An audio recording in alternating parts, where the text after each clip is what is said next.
안녕하세요. 한성대학교의 지상현입니다. 잠깐 문화 이야기를 여러분들한테 드리고 싶습니다. 중국이나 한국, 일본의 고궁이나 사찰과 같은 옛 건축물의 첨화선을 보면 상당히 세 나라가 대조적입니다. 중국은 이렇게 꽉 급격하게 휘어 올라갔고요. 일본은 거의 직선적입니다. 한국은 중국과 일본의 중간 정도인 완만한 곡선을 그립니다. 물론 중국은 땅덩어리가 굉장히 큰 나라이다 보니까 북, 동부, 서부, 춥거나 이 건조한 지역의 중국의 건축물들을 보면 직선적입니다. 예컨대 북경에 있는 자금성 보면 첨화선이 아주 직선적이죠. 일본 건축물하고 비슷합니다. 그런데 중국에는 남루북릉이라는 말이 있습니다.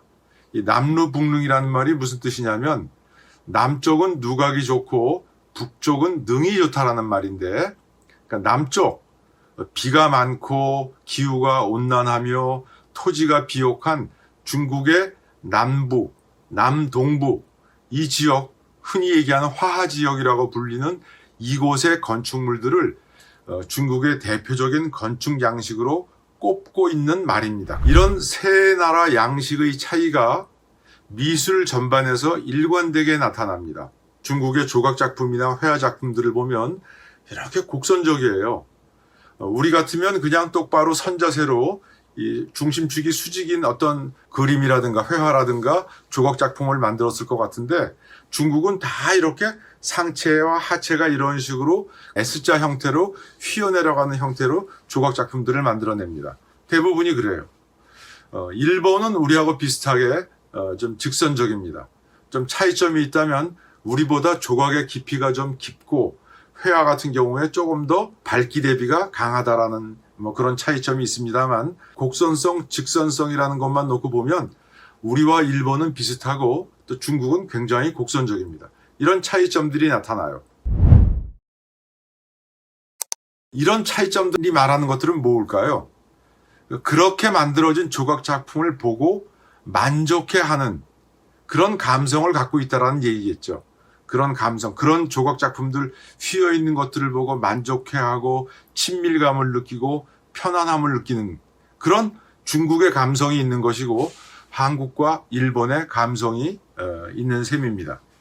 이런 것들은 단순히 미술 양식에만 국한되는 것들이 아니라 전반적인 한국, 중국, 일본의 상상력에도 영향을 주는 것 같습니다. 예컨대 우리의 몸을 지키기 위해서 만들어낸 호신술들, 그러니까 삼국의 무술을 놓고 보면 중국의 무술들은 굉장히 곡선적이에요. 여러분들도 영화나 이런 것들을 통해서 잘 알고 있겠지만 그 태극권이라는 것들은 굉장히 곡선적이잖아요. 이게 태극권 하나만 그런 것들이 아닙니다. 다른 여러 중국의 무술들이 기본적으로 이런 곡선적인 동선이라든가 리듬감 같은 것들을 기본적으로 깔고 있습니다. 그 중에 가장 심한 것이 이제 태극권일 텐데요. 태극권도 사실은 곡선성이 더 강하다기보다는 좀 느린 동작들이 많다라는 것 때문에 곡선성이 강조돼 보이지, 중국 미술은 대충 다 비슷합니다. 반대로 일본의 무술은 어떤가요? 대표적인 무술이 일본의 가라데죠. 굉장히 직선적입니다. 찌르고 차고 하는 이런 동작들이 굉장히 직선적이고 근력의 힘 같은 것들을 굉장히 중시합니다. 우리나라는 어떤가요? 우리나라의 전통 무술인 이 택견 무술, 또 택견에도 가장 그 전통적인 형태를 많이 띠고 있는 예법 택견이라고 하는 것들을 보면 순간순간 가라데에서 본 것과 같은 직선적인 발차기라든가 이런 동작들이 나옵니다. 굉장히 직선적이죠. 그런데 그런 순간순간 직선적인 동작들을 제외하면 전반적으로 이렇게 왼발 오른발을 갖다가 부드럽게 곡선적으로다가 그 리듬을 밟는 이런 동작들, 이런 그 무술에서도 보면, 이런 호신술에서도 보면 중국은 굉장히 곡선적이고 일본은 직선적이며 한국은 직선성과 곡선성을 고루 갖추고 있습니다. 그러니까 이 중간 형태를 띠고 있는 것이죠. 참 공교롭습니다. 어떻게 딱 그런 식으로 갈라지는지.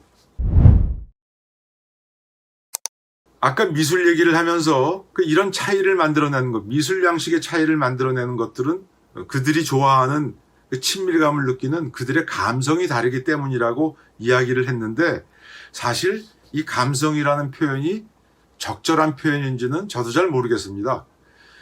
미술에만 국한지어서 얘기할 때는 감성이라는 표현이 괜찮은 것도 같고, 또 뭐 느낌, 필링 이런 것과 여러 가지로 대체할 수 있는 용어들도 많이 있는 것 같은데, 아까 조금 전에 얘기했던 그 무술에서의 경우를 보면 어떤 그 감성을 넘어서는 어떤 상상력에까지 영향을 주는 어떤 그 우리 정신적인 실체 같은 것들을 생각할 때는 훨씬 더 감성, 필링, 느낌 이런 것으로 담아내기에는 훨씬 더 복합적인 것 같아요. 어떤 때는 어떤 심리적인 욕구, 그러니까 그 순간순간적인 심리적인 욕구가 아니라 상당히 항구적으로 유지되는 어떤 항구적인 심리적인 욕구라는 식으로 표현을 해도 될 것 같고, 또 독일의 호이젤 같은 사람은 기본 동기들이라는 그 용어를 사용해서 이것들을 설명하기도 합니다. 이런 그 용어의 문제는 앞으로 이제 더 많은 연구가 있어서 이제 더 많은 사람들의 그 합의를 통해서 정확히 이제 규정이 돼야 되겠습니다만, 또 개발이 돼야 되겠습니다만, 당장은 저는 그 감성적 기질이라고 부르고 싶습니다. 기질. 어떤 것들을 좋아하고 편안해하고 또 그렇게 해야 만족감을 느끼게 하는, 그것은 미술과 같은 양식의 형태로 나타날 수도 있지만, 어떤 상상력에 대해서 우리가 호감을 더 갖고 또 편안함을 느낄 수도 있고, 이런 여러 가지 상황 같은 것들을 설명을 할 수가 있기 때문에 그 감성적 기질이라는 표현이 현재로서는 가장 저한테는 와닿는 표현입니다. 하여튼 이 감성적 기질이라고 하는 것들은 가만 보면 한 나라의 문화를 조향하는 역할도 하는 것 같습니다. 한국의 문화, 일본의 문화, 중국의 문화, 비슷한 불교와 유교가 지배적인 어떤 문화죠. 그런 문화 속에서도 삼국은 조금씩 다릅니다. 그 차이점들을 만들어내는 것들이 바로 이런 한 나라의 그 문화를 조향하는 감성적 기질이 다르고, 이런 감성적 기질이 그 한 민족이 경험하게 되는 역사적 경험이라든가 또 당대의 어떤 지배 이데올로기 같은 것들을 해석을 하고, 어떤 방식으로 해석을 해야 더 편안하게 느낄까, 더 만족감을 느낄까, 뭐 이런 방식으로 감성 기질이 조향을 하면서 역사적 경험이나 지배 이데올로기라든가 여러 가지 그 문화를 결정하는 그 요인들을 해석을 하고 평가하고 받아들이는 방식에 영향을 주는 것 같습니다. 이런 것들이 문화의 심층에 서 있으면서 감성적 기질이 문화의 차이를 만들어내는 것이 아닌가 싶습니다.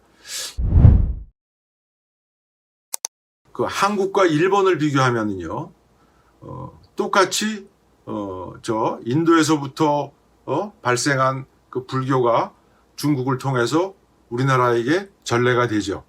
우리 다음에는 일본으로 전파가 되고 또 중국으로부터 직접 일본으로 전파가 되는 경로도 있고요. 좀 복잡합니다만, 하여튼 이런 식으로 비슷한 시기에 비슷한 두 나라의 불교가 전파가 됐습니다만, 한국은 호국불교라는 전통을 만들어내고 한국 불교의 중요한 특징이 됩니다.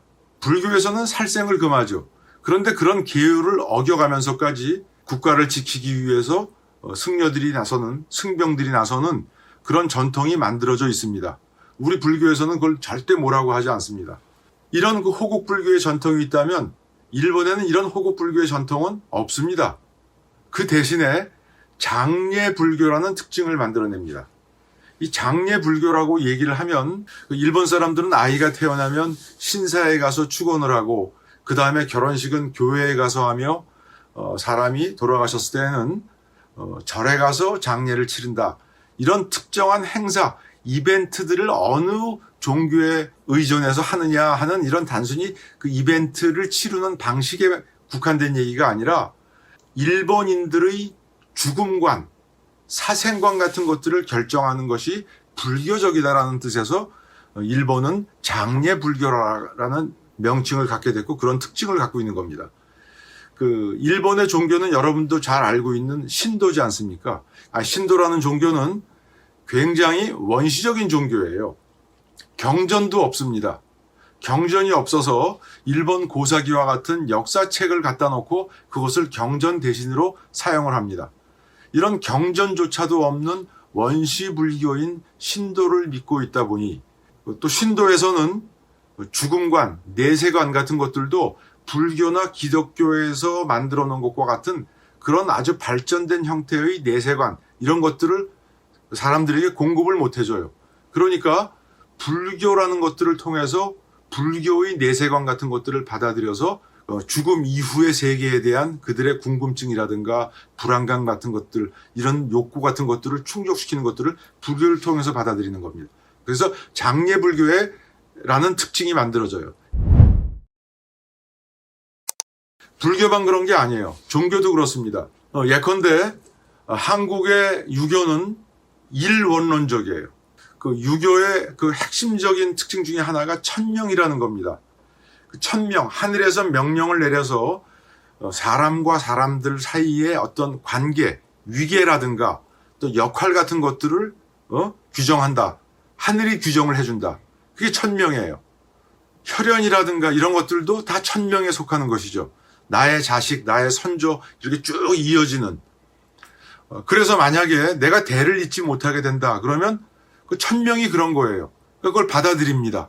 그런데 일본은 그런 천명에 의해서 내려진 어떤 그 질서라든가 관계라든가 역할 같은 것들은 그 큰 틀만 존중해주고 세부적인 것, 지엽적인 부분, 이 강론에 들어가서는 천명이 아니라 인간이 책임을 지고 처리를 해야 된다라는 천명과 인간의 역할 같은 것들을 섞은 이원론적인 유교관을 갖고 있습니다. 그래서 만약에 내가 대를 잇지 못한다 그러면 일본에서는 양자를 드려요. 또 서양자 제도라는 것들이 공식적인 제도로 있어가지고 사위를 자기의 자식으로 아들로 또 인정을 하는 이런 제도 같은 것들이 만들어집니다.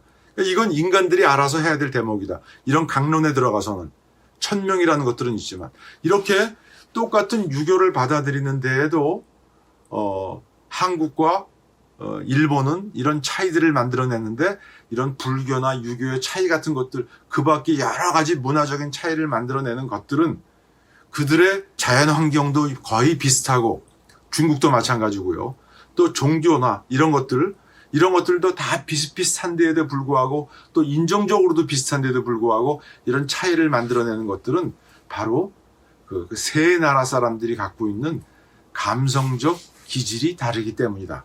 이런 감성적 기질이라는 것들이 문화의 심층에 자리 잡고 있으면서 그들이 하게 되는 여러 가지 역사적인 어떤 자연적인 경험 또 유입된 어떤 지배 이데올로기 이런 것들을 해석하고 판단하는데 발전시켜 나가는데 중요한 역할을 하기 때문이 아닌가. 저는 그런 생각을 합니다. 또 이렇게 생각을 하게 되니까 한 나라의 문화를 이해하는데 심리학의 역할이 더 커지는 거죠. 특히 지각심리학, 또 제가 전공했던 미술과 같은 분야에 대한 것들이 이 한 나라의 문화, 특히 이런 문화의 심층을 차지하고 있는 감성적 기질이라는 것들을 파악하는 데 큰 도움을 주지 않을까, 도움을 받을 수 있지 않을까 그런 생각을 하면서 문화 연구를 하고 있습니다. 오늘 제가 갖고 있는 문화에 대한 이야기, 또 감성적 기질에 대한 이야기를 잠시 여러분께 드렸습니다. 길지 않은 시간이지만 그래도 또 이렇게 여러분들의 시간을 뺏어서 죄송하고 또 들어주셔서 감사드립니다.